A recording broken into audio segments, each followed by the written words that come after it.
Ya, assalamualaikum warahmatullahi wabarakatuh. Ketemu saya lagi, Coach Erik Siregar, masih dalam obrolan santai ringan seputar dunia motivasi, pekerjaan, bisnis. Ya, mungkin nanti musik juga satu saat kita akan ngobrol ya. Ini sudah lama sekali kita nggak ketemu ngobrol-ngobrol santai begini nih. Jadi dalam kesempatan ini saya mencoba mengangkat sebuah tema yang lagi hangat-hangatnya ya. Anda masih ingat ketika ada seorang public figure, beliau juga seorang motivator besar gitu. Ada seseorang mengkomennya dengan sesuatu yang membuat heboh ya. Nah, maka dari itu saya mencoba untuk mengangkat materi efek negatif dari terlalu sering nyinyir. Nah, ini saya ulangi nih, efek negatif dari terlalu sering nyinyir. Oke. Intinya mungkin Anda pernah mendengar kata-kata ini dan sempat menjadi meme ya, atau meme ya. Hidup itu tidak semudah titik. Nah, itu saya tidak terusin ya. Nah, lalu saya mencoba untuk melihat ini dari perspektif yang berbeda. Menurut saya beliau tidak salah ketika beliau memberikan hal itu. Malah menurut saya itu adalah hal yang baik loh. Beliau mempersiapkan kalimat-kalimat, beliau mempersiapkan video-video, dan itu diberikan secara free loh. Ya, Anda bisa bayangkan dia untuk mempersiapkan itu dia butuh menghafal materi, dia butuh pembelajaran, dia butuh menyiapkan kualitas video dan audio sebagus mungkin. Nah, giliran kita yang tinggal nonton, maaf kata memang sih Anda punya pulsa, Anda punya paket untuk membelinya lah gitu ya, untuk menonton itu. Namun Anda bisa lihat bahwa kita tinggal nikmati saja. Yang nggak suka ya sudah, tinggali gitu loh. Ingat nggak beberapa waktu yang lalu ketika saya pernah memposting tidak semua harus dikomentari ya ini.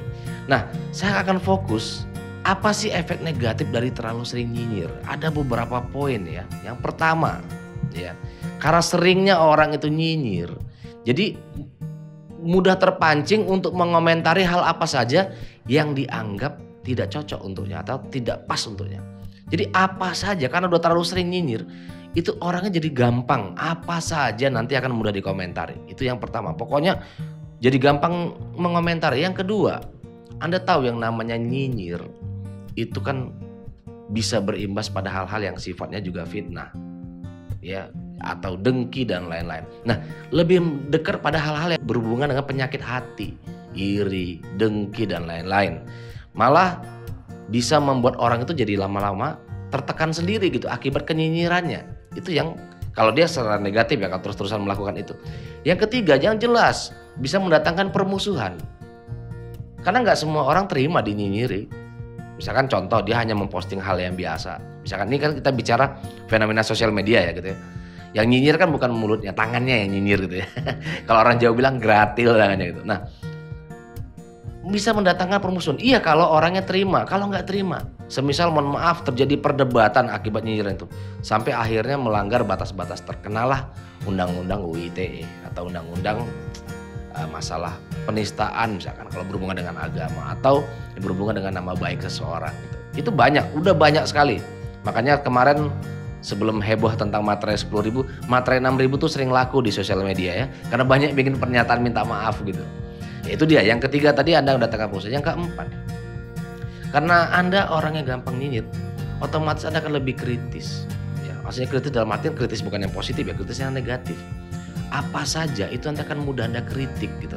Bukan cuma dinyinyiri, dikritik. Sampai nanti hidup Anda bisa jadi ribet loh.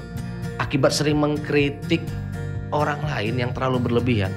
Nah, Anda pun jadi susah nanti hidupnya. Apa? Terus-terusan pingin mengkritik saja gitu. Apa aja nanti dikritiki, apa aja semua dinyinyiri. Makanya saya kadang-kadang bingung. Saya ingat jadi ucapan teman saya itu bahwa ada orang yang dia sengaja menjadi subscribernya gitu hanya untuk memberikan dislike. Anda bisa bayangin nggak? Capek-capek untuk jadi subscribernya orang, ibaratnya mencari hanya untuk dislike. Bisa bayangkan nggak energi yang dikumpulkan itu semuanya energi-energi negatif. Sesuatu yang dilakukan itu sifatnya negatif. Untungnya apa? Emang kalau Anda dislike, emang kalau Anda nyinyirin orang, mohon maaf, rekeningnya nambah gitu. Emang kalau Anda nyinyirin orang lain secara berlebihan ya, kalau sekali-sekali nggak apa-apa lah iseng gitu. Emang tiba-tiba kualitas hidup Anda jadi lebih baik gitu. Ya kalau jadi lebih baik nggak apa-apa, monggo silakan. Tapi yang ada biasanya salah satu efeknya adalah penyakit hati. Jadi yang kategori penyakit hati itu iri, dengki, hasut, fitnah dan lain-lain. Gibah itu udah makanan biasa kalau apalagi kalau kita ceritakan ke orang lain. Ini nyinyir versi nyata ya gitu, cerita, wah si Anu kemarin tuh loh begini-begini, baru jalan-jalan ke sini aja diposting, baru Anda nyinyir ke orang-orang gitu. Dan diaminin lagi ya. Maka jadi dosa berjamaah ini. Jadi dosanya yang harusnya kecil jadi dosa berjamaah. Nah, maksud saya begini, Anda bisa melihat itu produktif nggak buat Anda? Apalagi di zaman seperti ini pandemi. Oke, memang ya kata teman saya sih kalau yang nyinyir itu biasanya yang gabut itu lagi nggak jelas statusnya gitu. Jadi lagi nggak ada kerjaan mungkin atau lagi suntuk daripada nggak ada yang dikerjakan mendingan lakukan ini. Oke, it's okay. Kalau saya tuh gini loh. Saya selalu menyerahkan itu kepada Anda yang melakukannya. Kalau menurut Anda itu adalah hal yang baik ya silakan. Namun kalau lebih banyak mendatangkan hal yang negatif atau mudaratnya, sebaiknya hindari, apalagi di bulan puasa seperti ini. Buat Anda yang muslim, kurang-kurangilah ya. Kalau perlu ditinggalkan gitu loh. Karena begini, kita nggak tahu ketika orang misalkan contoh, dia memposting sesuatu. Dia bisa jadi dia ingin berniatnya berbagi pengalaman, berbagi cerita. Bahwa saya dulu pernah pengalaman. Kayak saya beberapa kali saya bikin video. Banyak orang berpikir bahwa saya bikin video, wah untuk ngejar, oh enggak, saya bilang. Ada sendiri. Ya, cari duit itu ada di tempatnya sendiri.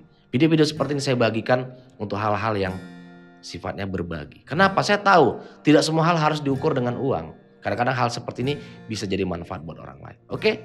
Mungkin cukup sekian obrolan singkat kita. Mudah-mudahan bermanfaat. Silahkan bagikan. Ya, karena dengan membagikan Anda juga sudah membagikan kebaikan-kebaikan. Oke? Mungkin cukup sekian.